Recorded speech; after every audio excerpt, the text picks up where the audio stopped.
At the beginning of last year, Mike Pompeo ruled out of 2020 Senate run, saying he would serve as Donald Trump's Secretary of State for as long as the president allows.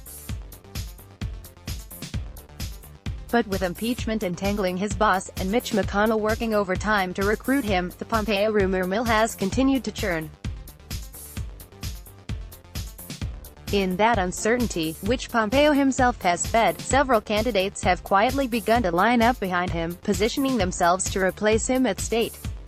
3 people who've spoken to the president directly about the matter told Washington Post that Trump has been tossing around names for Pompeo's successor with lawmakers and officials.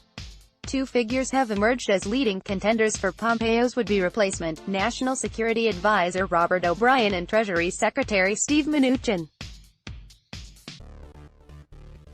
O'Brien, who replaced John Bolton as National Security Advisor, reportedly charmed Trump as the State Department's lead hostage negotiator, and has been rewarded with a growing portfolio. He's also endeared himself to Jared Kushner, the president's son-in-law and senior advisor, and to Pompeo himself, perhaps making him a natural successor.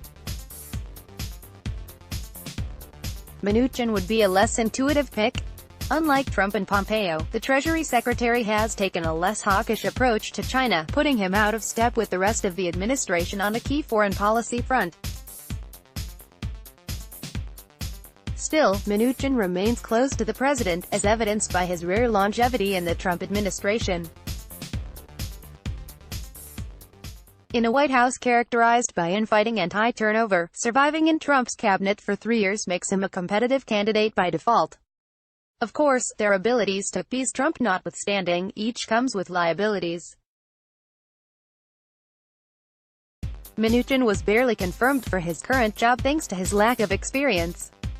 His qualifications to serve as America's top diplomat are even thinner, raising questions both about his ability to be confirmed and to fulfill his duties. O'Brien is reportedly seen as one of the more competent officials in Trump's orbit, rooted in a traditional conservative foreign policy approach but remains somewhat green behind the ears. I think the greatest challenge he will have is his relative lack of experience inside the U.S. government, and with the interagency process. Richard Fontaine, the chief executive of the nonpartisan Center for a New American Security, told the New York Times of O'Brien in September, as he took over for Bolton. Such concerns could open the door to other figures who have indicated interest in Pompeo's job, including Ambassador to Germany Richard Grenell, Senators Marco Rubio and Tom Cotton, and Deputy Secretary of State Stephen Biegun, who would become acting Secretary of State should Pompeo decide to launch a 2020 Senate campaign.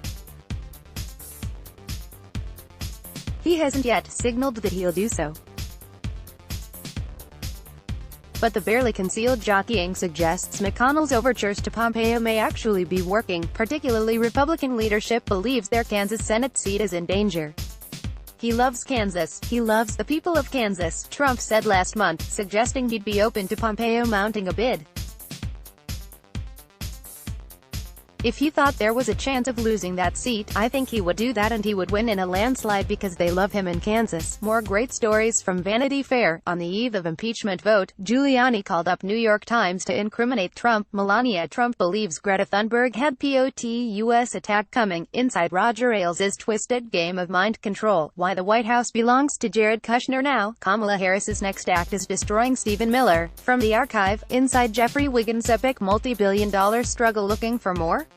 Sign up for our daily Hive newsletter and never miss a story. Let's block ads. Why?